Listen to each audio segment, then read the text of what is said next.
Anti-gravity propulsion. Is it anti-gravity and is it propulsion? We're going to take a look at a few different things here. First, I have from the Army Research Laboratory from June of 2003, force on an asymmetric capacitor. Apparently the best copy available. So this is from the Army Research Laboratory, force on an asymmetric capacitor.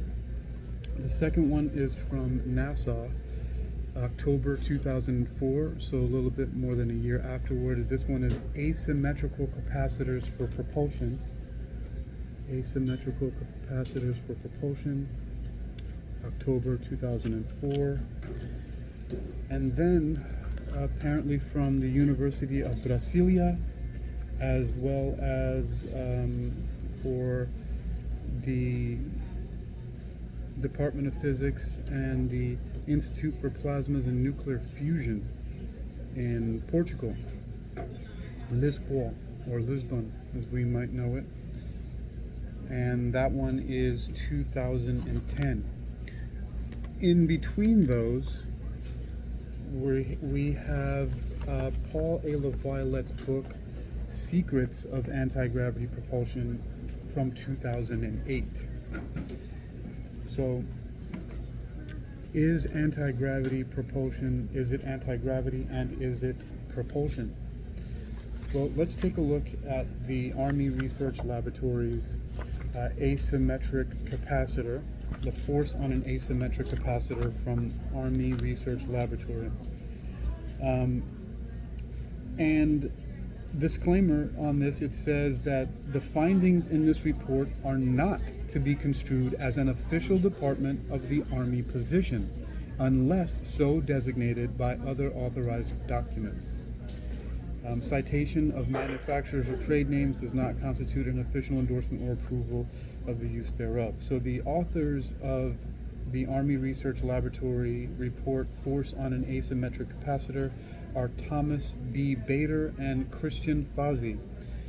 And from the Sensors and Electron Devices Directorate, Army Research Laboratory. So let's see, the report document page, got all that. U.S. Army Laboratory. So there's a few things. I'll go the contents of this we have in right here. This is the contents. There's an introduction. The Byfield-Brown effect, which is significant to me from the first of me hearing of it, was in T. Townsend, not T. Townsend Brown, that's who the Byfield-Brown effect is named after, but from Secrets of Anti-Gravity Propulsion by Paul A. LaViolette. And so then three preliminary experiments at the Army Research Laboratory, previously proposed explanations for the Byfield-Brown force, which I'll actually get into that, thermodynamic analysis of the Byfield-Brown force, summary and suggested future work, references Appendix A and Appendix B, which are short patent history dealing with asymmetric capacitors, and Appendix B, force on asymmetric capacitor in a vacuum.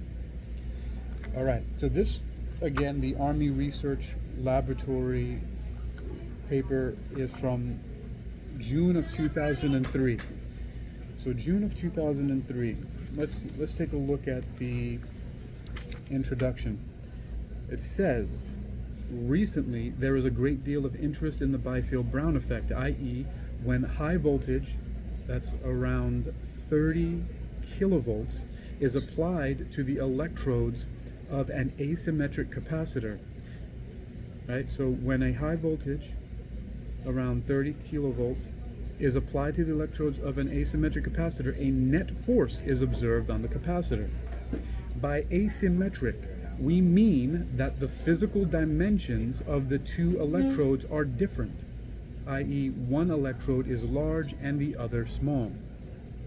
According to the classical Byfield-Brown effect, see Brown's original 1960, 1962, and 1965 patents cited in Appendix A and a partial reproduction in Section 2, The largest force on the capacitor is in a direction from the negative, the larger electrode, toward the positive, smaller electrode. Right? So the largest force is in a direction from the negative or larger electrode toward the positive, smaller electrode. That means that the positive electrode, the force is going from the big negative to the small positive. So it even, you can look at it like that greater or less than sign, right? It's like an arrow. So the force starts from the open end and goes towards the smaller closed end, towards the point, right? So that it would be going in that direction. Okay, so today there are numerous demonstrations of this effect on the internet in devices called lifters, which show that the force on the capacitor exceeds its weight. In fact, these experiments indicate that there is a force on the capacitor independent of polarity of applied voltage. In the future, the Byfield-Brown effect may have application to aircraft or vehicle propulsion with no moving parts. At the present time, there is no accepted detailed theory to explain this effect, and hence the potential of this effect for applications is unknown. The authors are aware of only 2 reports and theoretical papers that address such issues, and they're listed here 3 and 4. In section 2, we describe the history of the Byfield-Brown effect. The effect of a net force on an asymmetric capacitor is so surprising that we carried out preliminary simple experiments at the U.S. Army Research Laboratory to verify that the effect is real. The results of these experiments are described in section 3.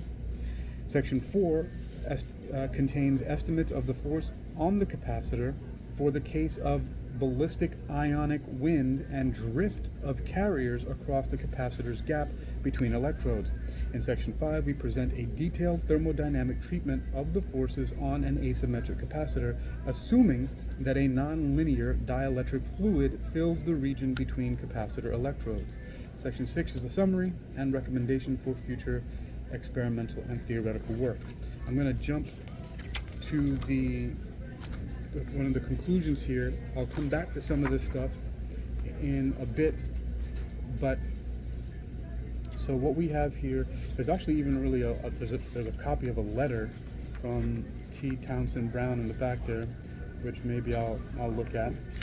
But this is the summary and suggestion for future work in the back here.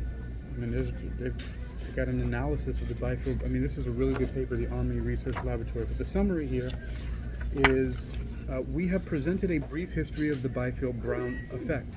A net force is observed on an asymmetric capacitor when a high voltage bias is applied. The physical mechanism responsible for this effect is unknown. In section 4, we have presented estimates of the force on the capacitor due to the effect of an ionic wind and due to charge drift between capacitor electrodes. The force due to ionic wind is at least 3 orders of magnitude too small. The force due to charge drift is plausible. However, the estimates are only scaling estimates, not a microscopic model. In section 5, we have presented a detailed thermodynamic theory of the net force on a capacitor that is immersed in a non-linear dielectric fluid such as air in a high electric field. The main result for the net force on the capacitor is given in equation 33. The thermodynamic theory requires knowledge of the dielectric properties of the fluid surrounding the capacitor plates. It is not possible to measure, or it is not possible to estimate the various contributions to the force until we have detailed knowledge about the high field dielectric properties of the fluid. Okay. More experimental and theoretical work is needed to gain an understanding of the Byfield-Brown effect. As discussed, the most pressing question is whether the Byfield-Brown effect occurs in vacuum. This is very important, especially when I get to the book Secrets of Anti-Gravity Propulsion by Paul A. LaViolette, PhD. Okay, so the most pressing question is whether the Byfield-Brown effect occurs in a vacuum or in vacuum. It seems that Brown may have tested the effect in vacuum, but not reported it. More recently, and that's in Appendix B, more recently there is some preliminary work that tested the effect in vacuum and claimed that there is some small effect, smaller than the force observed in air. See the second report cited in reference 2. Further work must be done to understand the effect in detail. A set of experiments must be performed in vacuum and at various gas pressures to determine the force versus voltage and current. A careful study must be made of the force as a function of gas species and gas pressure. In order to test the thermodynamic theory presented here, the dielectric properties of the gas must be carefully measured. On the theoretical side, a microscopic model of the capacitor for a given geometry must be constructed taking into account the complex physics of ionization of air or other gas in the presence of high electric fields. Only by understanding the Byfield-Brown effect in detail can its potential for application be evaluated. All right, so significant that that is June of 2003 at the Army Research Laboratory. So the very next thing that follows up is actually from the researchers at NASA, and they actually cite this paper, the year, which was the year previous to it. And so this one is October of 2004. The authors are Francis X. Canning, Corey Melcher, and Edwin West for the Institute for Scientific Research, Incorporated in Fairmont, West Virginia, not too far from where I am right now. And so let's take a look at this. All right. So, and this one's called Asymmetrical Capacitors for Propulsion, again, October of 2004. Let's take a look at the abstract here. And it says, asymmetrical capacitor thrusters have been proposed as a source of propulsion. For over 80 years, it has been known that a thrust results when a high voltage is placed across an asymmetrical capacitor, when that voltage causes a leakage current to flow. Remember, asymmetrical simply means that we're going from a bigger to a smaller size in the electrode, and in the Army Research Laboratory, that was showing that the charge started at a larger electrode that had a negative charge, and it flowed towards the smaller electrode with a positive charge. Okay, so for over 80 years, it's been known that a thrust results when a high voltage is placed across an asymmetrical capacitor, when that voltage causes a leakage current to flow. However, there is surprisingly little experimental or theoretical data explaining this effect. This paper reports on the results of tests of several asymmetrical capacitor thrusters, ACTs. The thrust they produce has been measured for various voltages, polarities, and ground configurations, and their radiation in the very high frequency range has been recorded. These tests were performed at atmospheric pressure and at various reduced pressures. So these tests were performed at atmospheric pressure, meaning the normal pressure of the air around us, right? And at various reduced pressures. So that would be going closer towards vacuum. And a simple model for the thrust was developed. The model assumed the thrust was due to electrostatic forces on the leakage current flowing across the capacitor. It was further assumed that this current involves charged ions which undergo multiple collisions with air. These collisions transfer momentum. All of the measured data was consistent with this model. So again, this is very important here. They're saying that the model assumed the thrust was due to electrostatic forces on the leakage current flowing across the capacitor.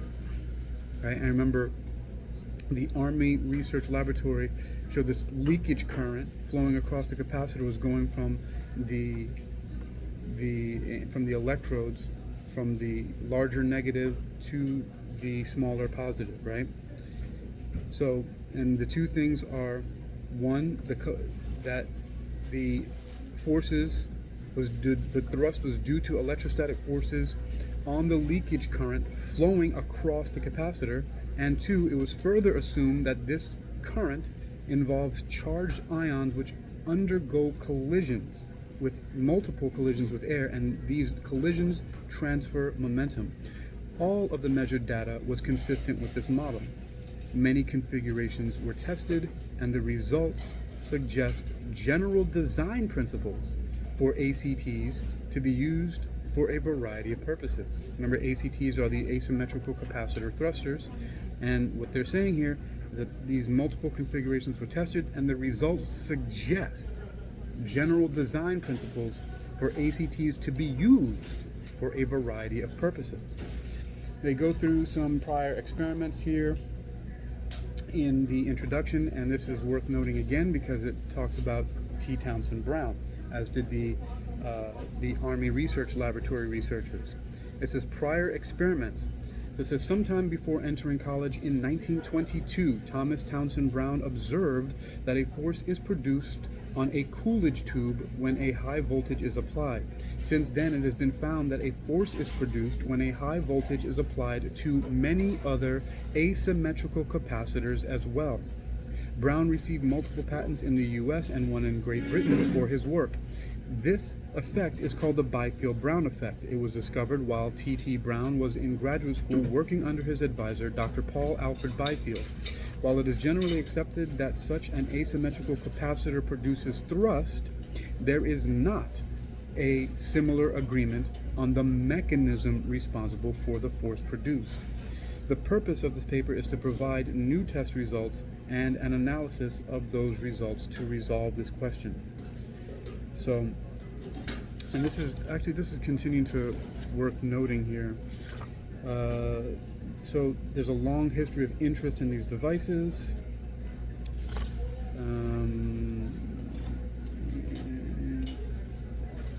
Some of the things I actually highlighted on here earlier were, one, there is no clear consensus on how a force is produced. A simple theory based on well-known elementary physical principles. It says that all of the experimental data, and these are the highlights, was found to be consistent with the theory and numerical simulations for most designs, but not for all, as our test data shows. The direction of the force is independent of the polarity of the applied voltage, but instead depends on the asymmetry of the capacitor. And again, the asymmetry was was a size difference. In the Army Research Laboratory, they had the larger size of the electrode capacitor was negative, and it flowed towards the positive. So it wasn't about the polarity, it was about the asymmetry. But remember, they said here for most designs, but not for all. The direction of the force is independent of the polarity of the applied voltage, but instead depends on the asymmetry of the capacitor.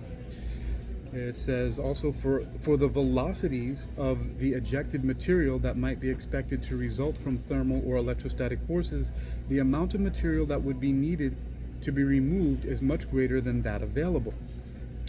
For some configurations, the leakage current flows in bursts called Trikel pulses. All right. So we've got the different tests performed, so on and so forth, but let's look at the conclusion and the summary here and see what they have to say on the conclusion. So the conclusion reads, a series of careful tests have been performed on asymmetrical capacitor thrusters, ACTs, right? In the past, several mechanisms have been proposed for the thrust that they produce. These mechanisms were considered both on theoretical grounds and by comparison with test results. All of the mechanisms considered were eliminated except one. A simple model was developed of ions drifting from one electrode to the other under electrostatic forces and imparting momentum to air as they underwent multiple collisions. This model was found to be consistent with all of our observations. So something I want to pause here, because this is very interesting and significant in that what they're talking about still, because some of the things that I've talked about before about the so-called anti-gravity propulsion is that, at least in the way that Paul A. LaViolette talks about it, and maybe that T. Townsend Brown was hinting at, is that it shouldn't be, first of all, anti-gravity, nor could it be considered propulsion, because it wouldn't be ejecting something and colliding as in Newton's third law of motion, which is for every action there's an equal and opposite reaction, as we most know of all the propulsion systems that we use, right? But this says here something otherwise, and this actually sounds like something that Einstein discovered earlier, which was about these electrostatic forces. Einstein's theories actually led to the creation of photovoltaic cells, or to what we know as solar power, right, panels, because of the collisions of photons with electrons and giving them some force, right? That's how that works. The photons hit the electrons in the circuit and it pushes them through, right? That's basically that type of force there that Einstein discovered. So this here, it says all of the mechanisms considered were eliminated except one. A simple model was developed of ions drifting from one electrode to the other under electrostatic forces and imparting momentum to air as they underwent multiple collisions. Now, why is this similar? Because it's a collision, just like billiard balls, right? You hit a pool ball, it hits another one and bounces to collision, and it imparts that force, right? And in doing that, by simply ejecting, just like the recoil on a gun, if you fire a gun, right, boom, it recoils back from the force, right? So and it causes a collision. And like if somebody were to get, or a target gets hit by that force, it moves the target, right, or punches a hole through it.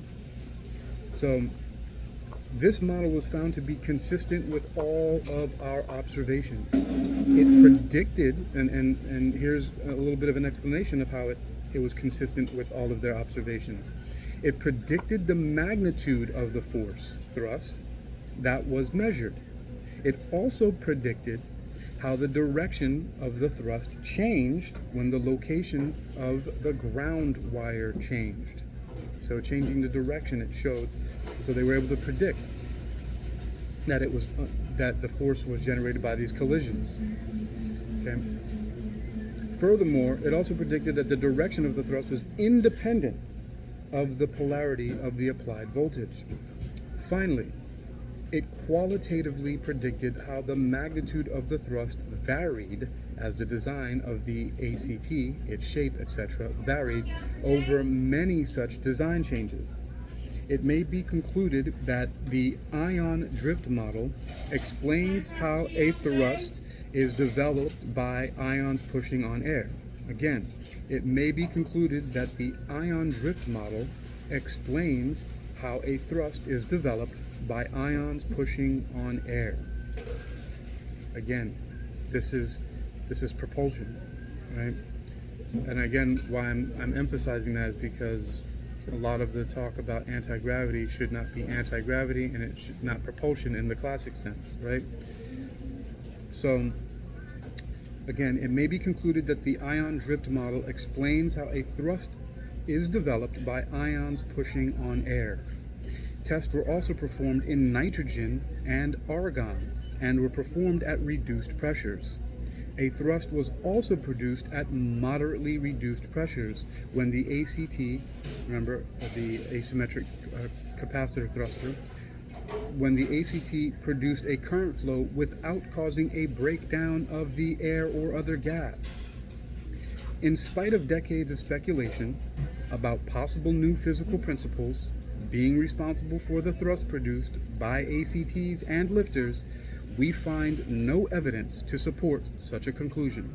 On the contrary, we find that their operation is fully explained by a very simple theory that uses only electrostatic forces and the transfer of momentum by multiple collisions. Again, this brings us way back to classical physics in that it's collisions, and that's what's causing the thrust.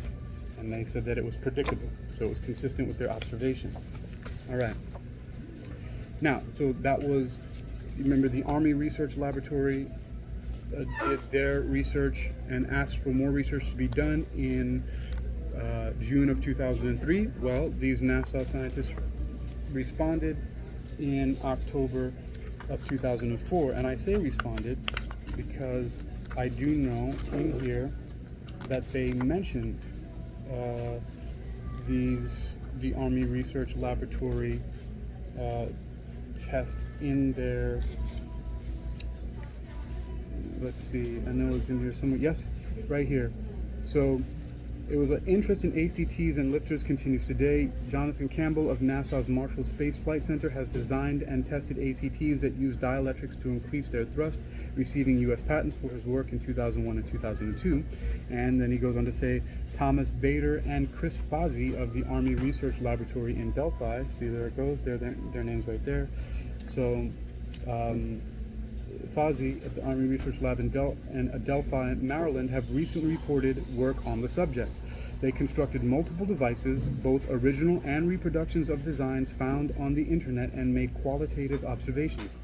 Bader and Fozzi's paper includes a brief history and an attempt at an explanation of the cause of force observed. However, they conclude that at present, the physical basis for the Byfield-Brown effect is not understood. J.L. Naudin and others have constructed devices similar to the original Brown patent and then assembled multiple devices into larger design to create lifters that perform similarly to D. Seversky's craft. These designs vary greatly in size and shape. Some are multiple cells or have stacked layers of cells to create more efficient and more powerful devices. But again, as you can see, the NASA paper cites the earlier research of the Army Research Laboratory, which when I at first looked these up, I didn't know that, but it was nice and serendipitous because it's a good flow from one to the next. But before I get into the last paper, which is the most recent year of publication of that, I'm going to look at what I have here on my tablet. I have the Secrets of Anti-Gravity Propulsion, and there's a section here that says electrogravitics goes black. All right.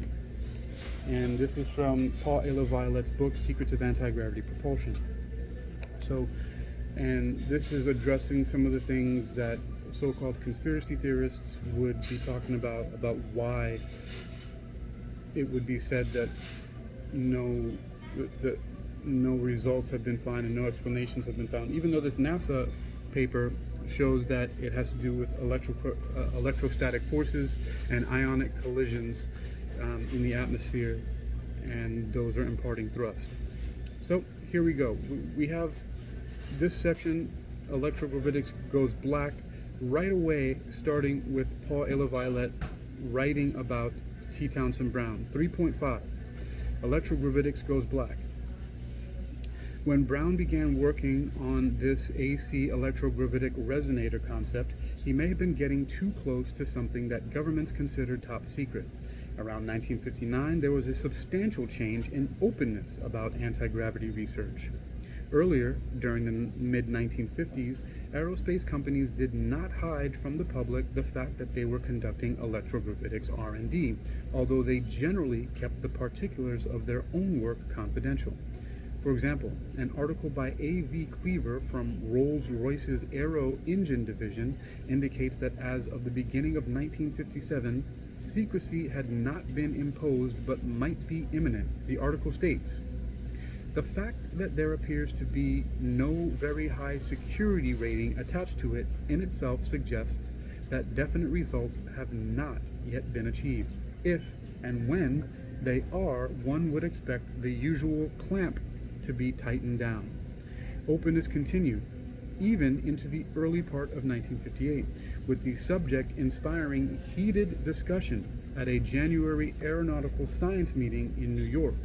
Just prior to the event, Product Engineering magazine carried the following news brief: Electrogravitics, science or daydream. A few weeks from now, at a special session of the Institute of the Aeronautical Sciences, New York City, January 27th through the 31st, a group of dedicated men will discuss what some people label pure science fiction, but others believe is an attainable goal. The subject: electrogravitics, the science of controlling gravity. After exploring various notions of gravity, the article finally concludes: perhaps British aeronautical engineer A.V. Cleaver is right in insisting that if any anti-gravity device is to be developed, the first thing needed is a new principle in fundamental physics, not just a new invention or application of known principles. Nevertheless, the Air Force is encouraging research in electrogravitics, and many companies and individuals are working on the problem. After the meeting, Business Week magazine reported the following: if anyone had predicted 10 years ago that a cross-section of the nation's top physicists, aeronautical engineers, and mathematicians would be fighting for standing room to hear the chaste theory of gravity seriously challenged, he would have been labeled sunstroked, senile, or worse. At an opening day meeting of the Institute of Aeronautical Sciences in New York last week, however, the impossible became possible.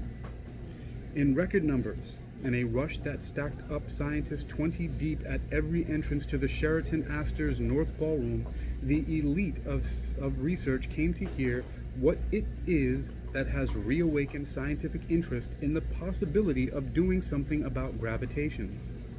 What has happened, they wanted to know, that has caused major aircraft companies, as well as the government and various universities, to start serious inquiries into the possibility of controlling gravity.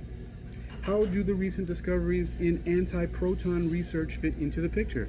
And even more importantly, how accurate are the reports circulated by TASS that Russian scientists hope to turn up some sort of machinery to cancel or modify the force of gravity sometime during 1958?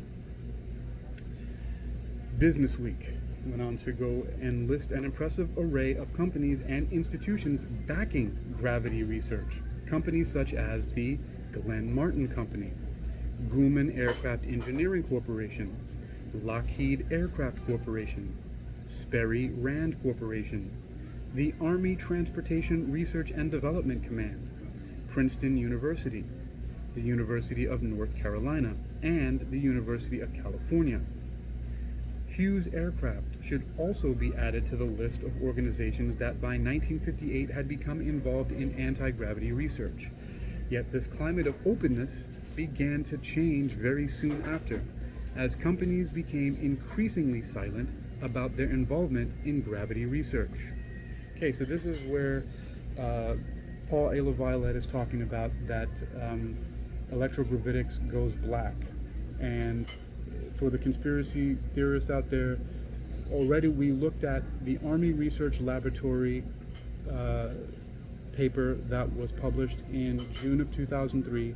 They said that more research needed to be done. They do not understand the mechanism of how the thrust is created. Then we took a brief look also at NASA's paper on asymmetrical capacitors for propulsion, and they said that consistent with their observations, right, the predictions that they made were consistent with their observations, which is that the electrostatic forces and ion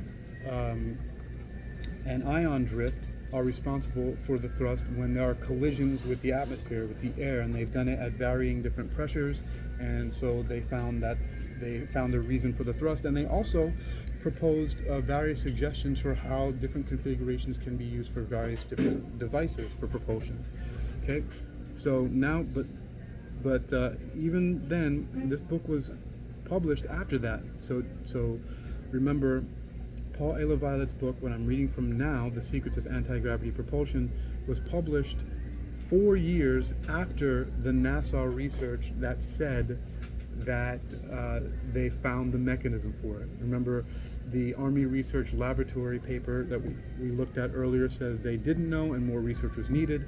That same paper was cited by the NASA research team, and they also found, well, we did that further research and we found the mechanism of the thrust was the electrostatic forces, collisions with the air, ionic drift, so on. And then we have now in 2008 Paul A. LaViolette talking about electrogravitics goes black, because that's one of the names for the anti-gravity research is electrogravitics. So let's continue and see what he has to say about this. He says, yet this climate of openness began to change very soon after, as companies became increasingly silent about their involvement in gravity research. In the July 1959 issue of Canadian Aviation, Charles Carew wrote, "The author has not been able to determine whether the Glenn L. Martin Corp. Has discontinued its anti-gravity program or made a significant discovery which has elevated it to super top secret category, since no information about the project has recently been available." This indicated that Glenn Martin had made a decided turnabout from its unusually outspoken support of electrogravitics. Let me say that again. This indicated that Glenn Martin had made a decided turnabout from its unusually outspoken support of electrogravitics, evident in its vice president's statement to the press in 1955. Most probably, anti-gravity research had begun to be funded by the military and as a result had continued under a cloak of secrecy.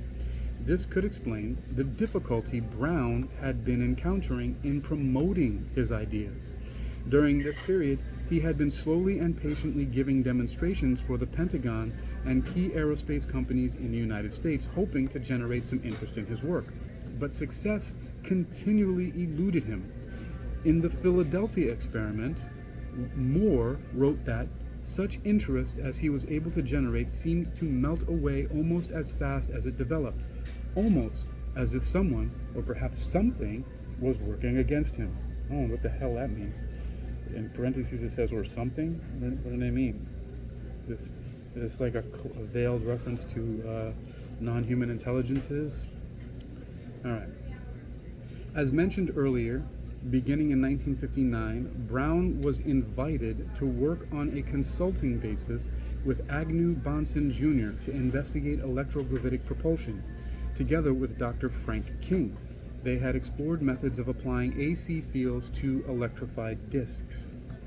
An examination of Bonson's laboratory notebook shows that on January 5, 1958, he had suggested to Brown a variation of the AC electric field concept. Bonson's idea was to place a parabolic metal grid between a positively charged parabolic lift canopy and a negatively charged sphere, as shown in Figure 3.9. That's interesting. A parabolic metal grid between a positively charged parabolic lift canopy and a negatively charged sphere. In Figure 3.9, where is that? Let's take a look. Okay, the canopy, so the sphere is smaller and a positive charge, but it says the lift. And here the lift is going towards the positive, even though some of the other work showed that it has nothing to do with the charge polarity, but this here is showing the negative here and the positive there. And then we have, this is the lift solid canopy. So it's parabolic shape, negative to positive, which is indicating that the lift wants to go that way, up, right? Because these are the lifters that they talked about before. So, and in contrast to what was spoken about before, an asymmetric capacitor thrust, I mean, this technically can be considered smaller, at least in the area, whereas this canopy has a larger surface area. It might be thinner and maybe less dense. So this is still asymmetrical in probably a couple of ways. Well, one, we can see the asymmetry, though, is that this is smaller and this is going to larger, which means the thrust should go the other way, according to some of the other papers. But it may be that the asymmetry here is that this is more dense, more material, and the canopy is thinner. And so this could be considered larger, as in if we consider to be the mass. But we'll see what's going on here. All right, so continuing. So openness has left, and okay, so we were at, it says, so Bonson's idea was to place a parabolic metal grid between a positively charged parabolic lift canopy and a negatively charged sphere, as shown in figure 3.9. Then he applied an oscillating high voltage field between the lift canopy and the negative sphere. He chose a megahertz frequency for this oscillating field that would establish a resonant stationary wave between the two electrodes. Already, a lot of this is, these are not the methods that were tested in the Army Research Laboratory paper that I have, or the NASA paper here. They didn't replicate this device in any of that research. I'll continue. Okay, so he chose a megahertz frequency for this oscillating field that would establish a resonant stationary wave between the two electrodes. He hypothesized that this electrostatic stationary wave would somehow store the energy of the applied AC field in an ether-like energy reservoir residing in the space immediately around the test device. Now, some people may be rolling their eyes because it's talking about ether, but Paul Elavila, in his book, he does have an etheric explanation, and it deals with his something that he developed called subquantum kinetics. We'll see if we get to that.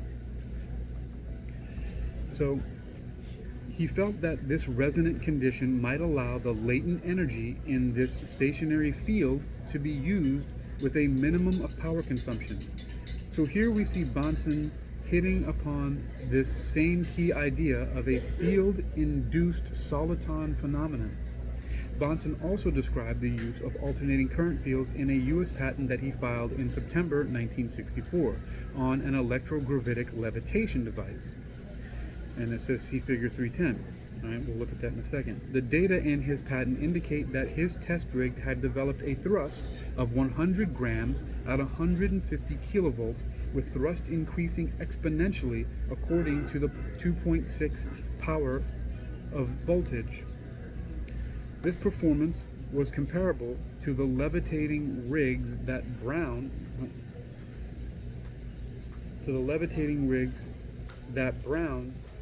had tested, which again leads us to suspect that Brown was using AC to get the impressive results that his friend Kitzelman had witnessed.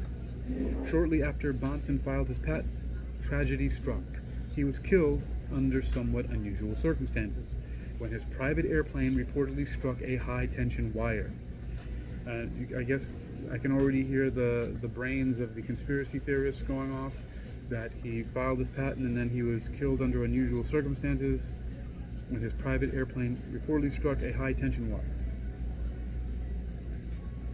All right. His patent, which was issued in December 1965, was assigned to his estate.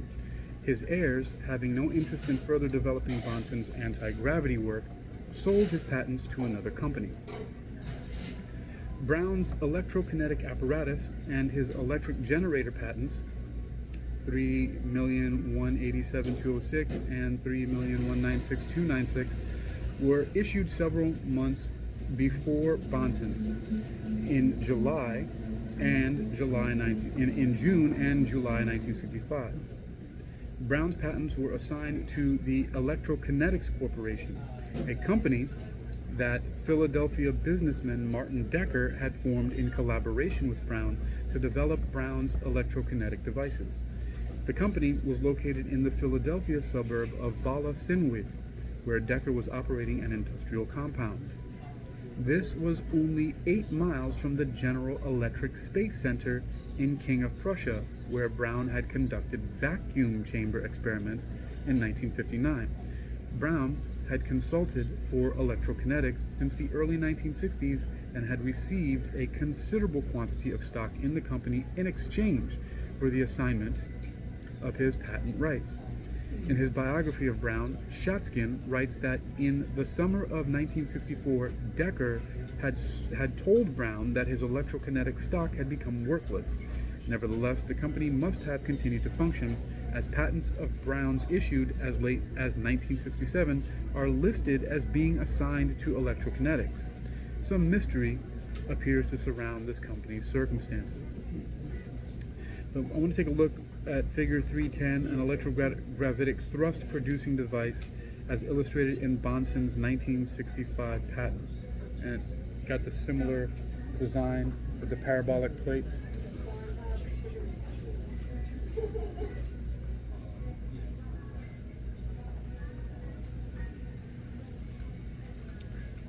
Alright, so let's take a look here. Alright, so there's some stuff, I mean, this is a lot that Paul Elevide is talking about. I'm going to read through the rest of this because he says some mystery appears to surround this company's circumstances. What could he mean? Whatever does he mean? All right.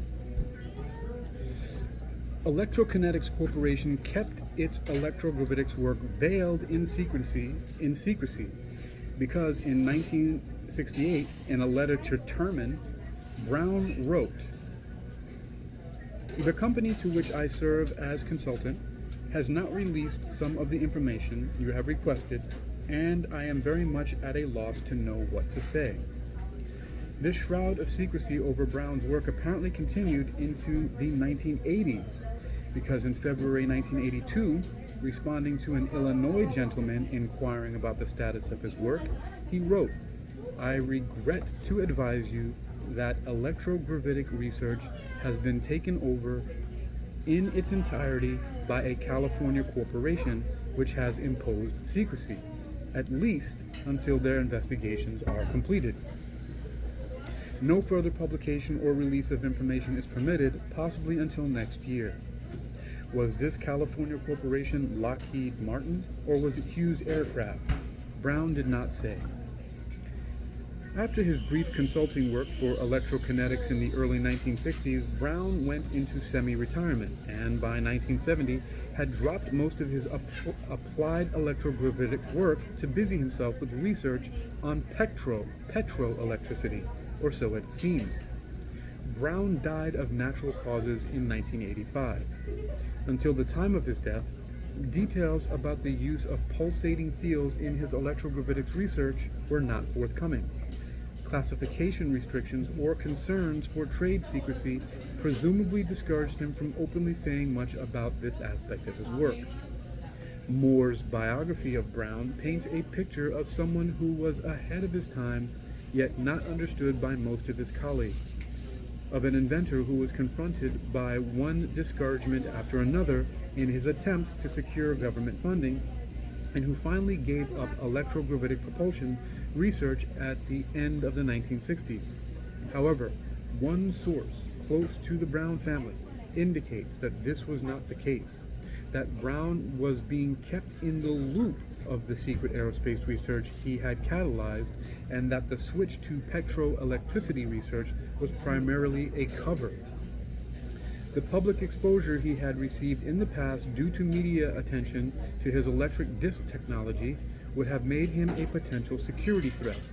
Thus, it is understandable that when the military began seriously funding his ideas, the work would have been contracted to a large aerospace company, with Brown being allowed to consult in private as long as he kept quiet about his involvement. Although Brown was probably legitimately pursuing petroelectricity research, which also included the work he was doing at Stanford Research Institute, this openly acknowledged work must not have occupied him full time. He apparently had obtained high-level clearance and was also quietly consulting on a secret military project that was implementing his electrogravitic propulsion ideas. As described in Chapter 5, Brown's electrokinetic technology was eventually incorporated into the B-2 Advanced Technology Bomber, serving as its primary means of propulsion. In effect, the B-2 is the realization of the concept Brown first proposed in Project Winterhaven. Its electrogravitic technology would probably have remained a secret were it not for information leaked by a group of engineers who were part of the inner circle working on such super-secret projects. It seems that the optimistic projections that electrogravitic vehicles would be commonly used for commercial flight have not come to pass as of the present date. Caru's investigations into the unpublicized gravity control research being conducted all over the globe in 1959, at that time, led him to believe that the technique for effectively controlling gravity would be mastered within the lifetime of his readers. The February 1956 Aviation Studies Report was even more optimistic. It estimated that the development of a prototype anti-gravity combat disc was only 10 years away.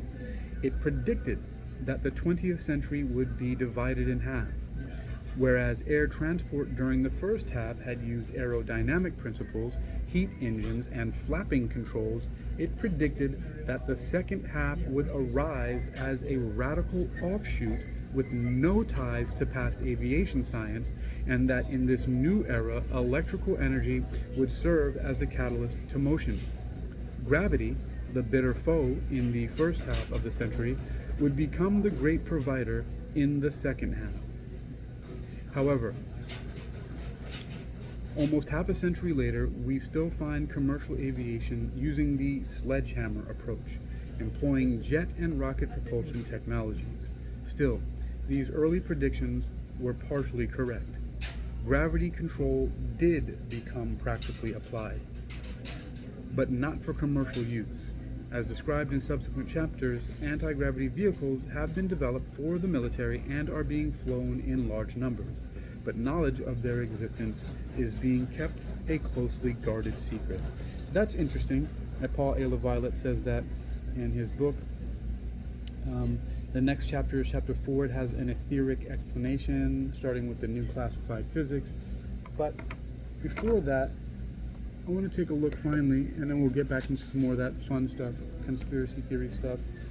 Before that, we can take a look at this final paper from 2010 from the guy in Brazil and in Portugal called The Study on the Influence that the Number of Positive Ion Sources has in the propulsion efficiency of an asymmetric capacitor in nitrogen gas. So again, that's a long name. Study on the influence that the number of positive ion sources has in the propulsion efficiency of an asymmetric capacitor in nitrogen gas. Okay? So they're looking at the influence that the number of positive ion sources has in propulsion efficiency. All right. So let's look at the abstract and then the conclusion and see what they say. Now, this is 2 years after Paul A. LaViolette's book, Secrets of Anti-Gravity Propulsion. They're doing this more as an electrohydrodynamic research, which the term was going around back in the 50s as well, and as called magnetohydrodynamics. But let's look at the abstract, what it says. Okay, it says, the present one, the author is Martins and Pinheiro. Okay, the present work intends to compare the propulsion force developed in an asymmetric capacitor according to the number of positive ion sources used. The ion source is a corona wire, which generates a positive corona discharge in nitrogen gas directed towards the ground electrode. Okay, so it's directed towards the ground, down, right? So the corona wire right, generates a positive corona discharge, positive charge, in a nitrogen gas directed towards the ground electrode. Right? We are going to apply the known theory of electrohydrodynamics and electrostatics in order to compute all hydrodynamic and electrostatic forces that act on the considered geometry in an attempt to provide a physical insight on the force mechanism that acts on each asymmetrical capacitor and to compare the propulsion efficiencies. Now, this is a little bit different from some of the other work because they're specifically using a medium and they're using what they know about the theory of electrohydrodynamics. And what did they conclude in this paper? Okay, their conclusion says, the physical origin of the force that acts on an asymmetrical capacitor is electrostatic. This is a conclusion from the NASA scientists, right? It's electrostatic. They talked about the electrostatic forces of discharges colliding with the air, and that produced the thrust, right? The ion flow. So they say this here: the physical origin of the force that acts on an asymmetrical capacitor is electrostatic, with a component always superior to 94.4% on all cases, mainly concentrated on the ground electrode. The electrostatic force vectors on the wire are much stronger than that on the ground electrode. Right, so the electrostatic force vectors are much stronger than on the wire, the one that's discharging, right? The arc are much stronger than that on the ground electrode. But since it is mostly symmetric around the wire, the main electrostatic force will be on the ground electrode, where the electrostatic force is much smaller but applied to a much larger surface and therefore significant. The generated ion wind is a reaction to the electrostatic thrust mechanism and not the cause of the thrusting force as it is usually conceived. So that's a little bit different. So first, remember, the Army Research Laboratory said they don't know. The NASA research suggested part of the ion wind, the ion flow, and also collisions having to do with the thrust. And here they're saying that the generated ion wind is a reaction to the electrostatic thrust mechanism and not the cause of the thrusting force as it is usually conceived. The main thrust force on the electrodes is electrostatic, not hydrodynamic. The main thrust force on the electrodes is electrostatic, not hydrodynamic, and that's consistent with the NASA research. Increasing the number of wires will not necessarily increase the generated force. In fact, the highest air velocity decreases with the increase of the number of wires, most probably due to the electric field decrease in each wire due to the interaction between neighboring wires. The most efficient configuration is with 2 corona wires, where the electrostatic force component is highest, perhaps due to the induction of a uniform and wider distribution of positive ions above the surface of the ground electrode. Remember, that's where the corona discharge is happening, from the corona wire down to the ground electrode. All right, so that is some more, and their conclusion was that the physical origin of the force on an asymmetrical capacitor is electrostatic. That's the NASA conclusion. They are collisions. This is not very much different from any type of thrust or propulsion dealing with Newtonian mechanics, even in that it's a type of propulsion, something colliding with and pushing back. right? It some of it reminds me again of electromotive force, dealing with photon collisions with electrons in photovoltaic cells. I think that's called the photoelectric effect. I didn't mention that earlier because it slipped in my mind, but it's the photoelectric effect. And that's when like a pool ball photon hits a electron and moves it across a wire or circuit, and that's where you get the photovoltaic. Photovoltaic literally explains the effect. It's photons creating a voltage. Remember, voltage usually is thought of as a charge difference, right? Whereas if you have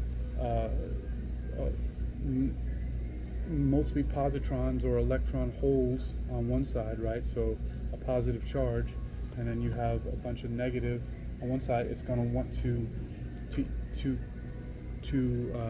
equalize itself, come to a state of equilibrium, and so the negative charges discharge from where they are to the positive side. They flow in that direction.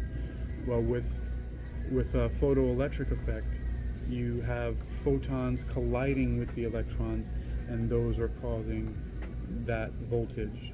They call it photovoltaic because the voltage really usually thought of as a pressure or an asymmetrical charge imbalance, and then the charge is wanting to stabilize, whereas the photoelectric effect is knocking them, and that's what this reminds me of in this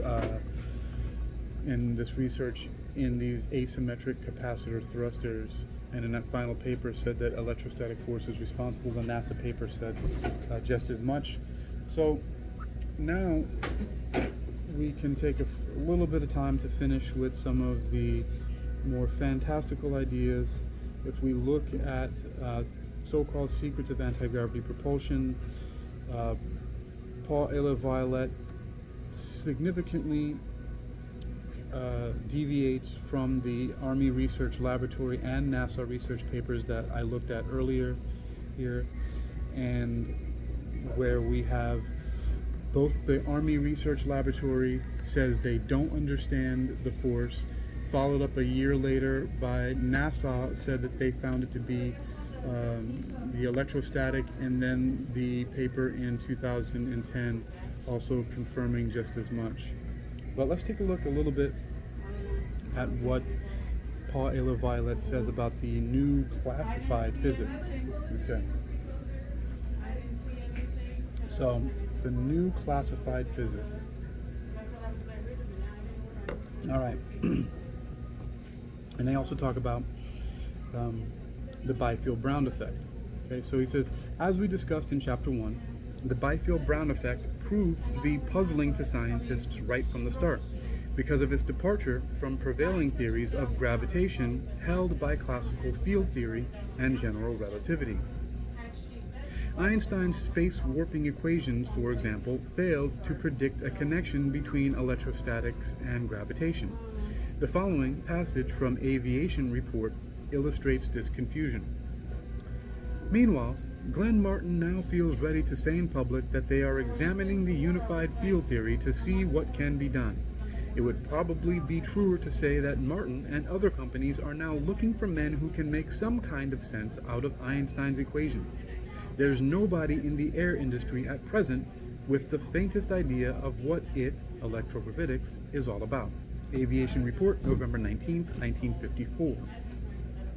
Noting that modern physics did not shed much light on the electrogravitics phenomenon, the Aviation Studies February 1956 report speculates that an answer might be forthcoming from discoveries providing new insights into the physics of subatomic particles.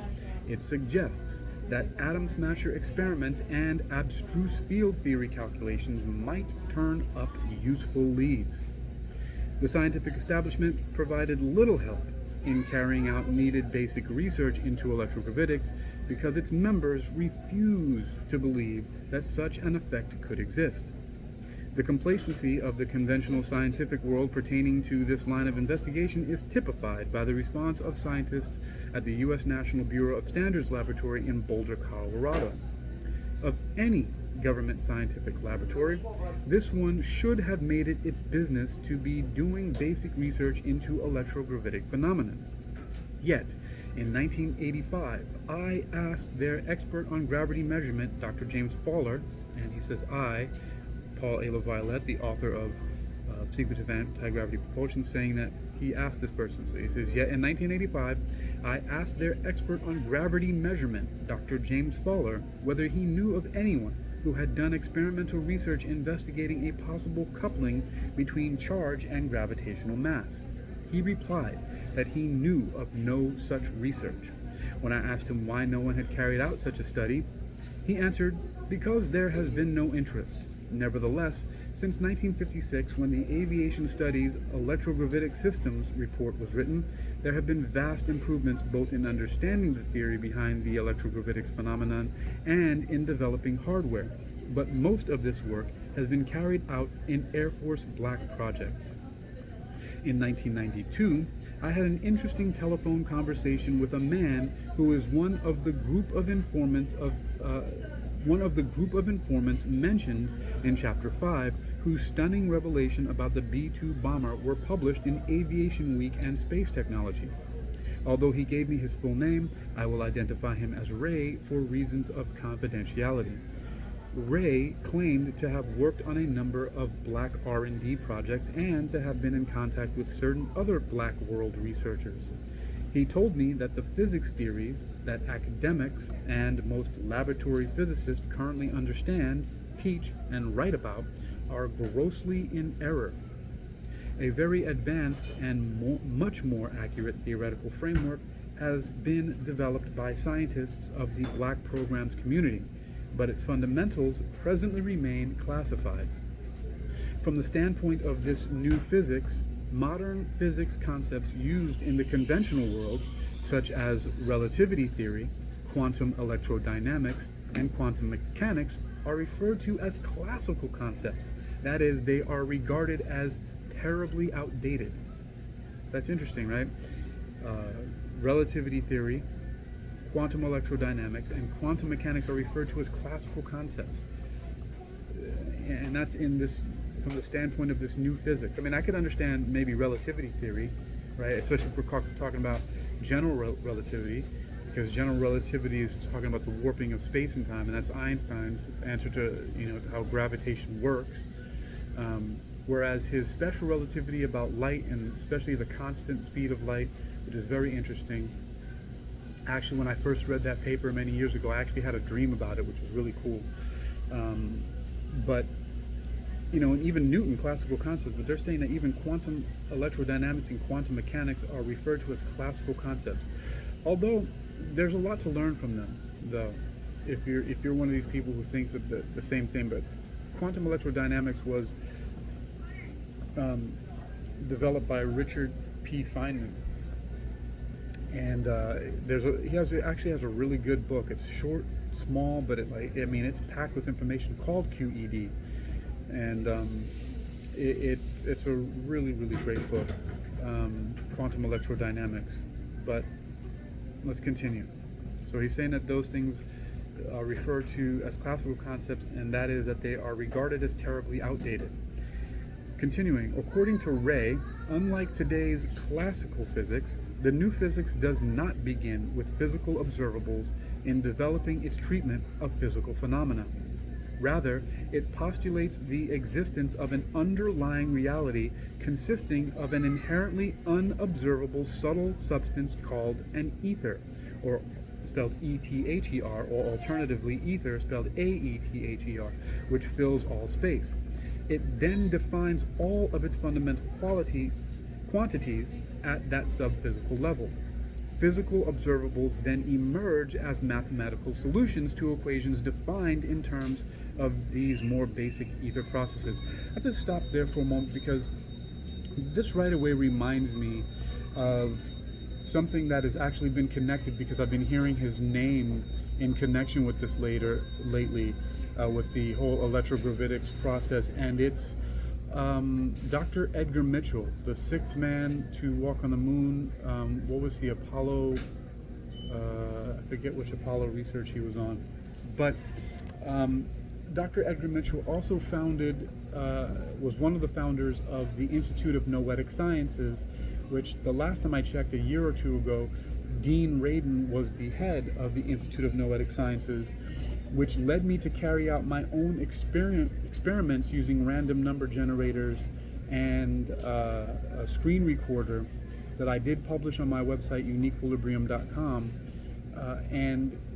But what this reminds me of is that in the video for this stuff with Dean Radin, that last research that I saw him talking about, this reminds me of what he just said right here. He says, according to Ray, unlike today's classical physics, the new physics does not begin with physical observables in developing its treatment of physical phenomena. Rather, it postulates the existence of an underlying reality consisting of an inherently unobservable, subtle substance called an ether. Now, this is interesting because in the Institute of Noetic Sciences, with all the research that they've done with these random number generators, which, by the way, I repeated this experiment and I got videos, and I did it even while I was drunk, and I had headphones on giving me prompts, and I was able to, at least it seems like it, to influence or steer the direction of whether the random number generators would either give a 0 or a 1. But besides my drunken experiment that I did when I used to have issues drinking, getting back to the United States from China after all kinds of other stuff happened, the experiment I still feel was successful was that in the video that Dean Radin produced and was talking on, he talked about going from how we normally think of things as, for example, starting with mathematics, then physics, then chemistry, then biology, and then psychology, and then going into philosophy and metaphysics.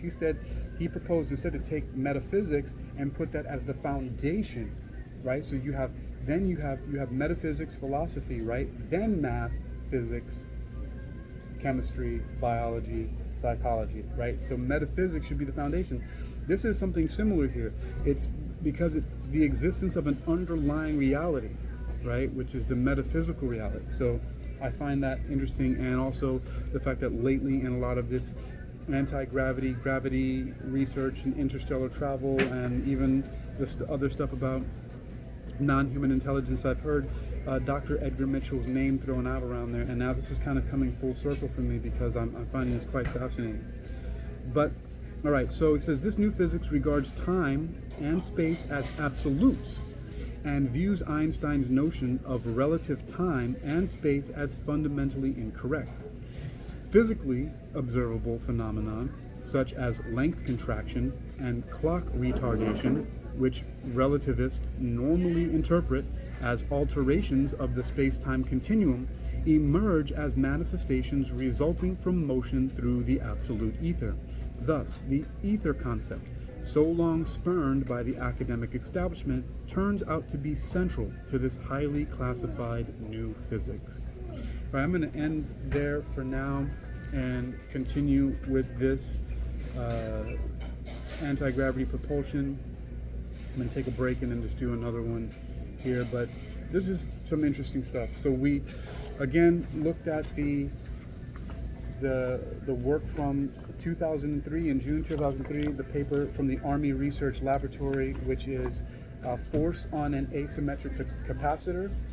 And then about a little bit more than a year later, a year and 4 months later, NASA did their research on asymmetrical capacitors for propulsion, and then that was followed up by the researchers from Brazil and Portugal, titled Study on the Influence that the number of positive ion sources has in the propulsion efficiency of an asymmetric capacitor in nitrogen gas. And again, the Army Research Laboratory did not understand how the force was generated. They referred to the Byfield-Brown effect and T. Townsend Brown. The NASA research then referenced the Army Research Laboratories paper and T. Townsend Brown, but then they found that electrostatic forces were in effect here. And then finally, the last paper confirmed that it is electrostatic, and that in fact it's, to me, very similar to the photoelectric effect and the same thing that is operational in the photovoltaic cell. So it's very similar to how solar power works with collisions. So all of this is still talking about collisions.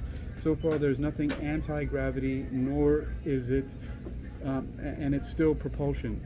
So some of the things that you'll see in the talk about anti-gravity research is that it's not anti-gravity and it's not propulsion, because of the fact that it should not be taking into consideration anything having to do with collisions. Because when we're talking about collisions, as far as propulsion, that simply goes back to that's Newtonian, right? We still use that for rocket ships. It's the same thing a lot of people know in in popular culture. For every action there's an equal and opposite reaction.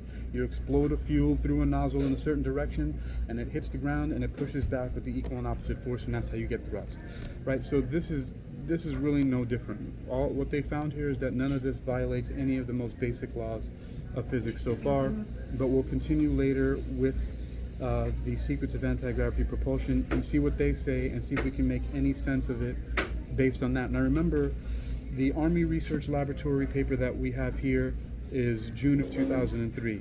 The NASA paper on capacitors for propulsion is October of 2004.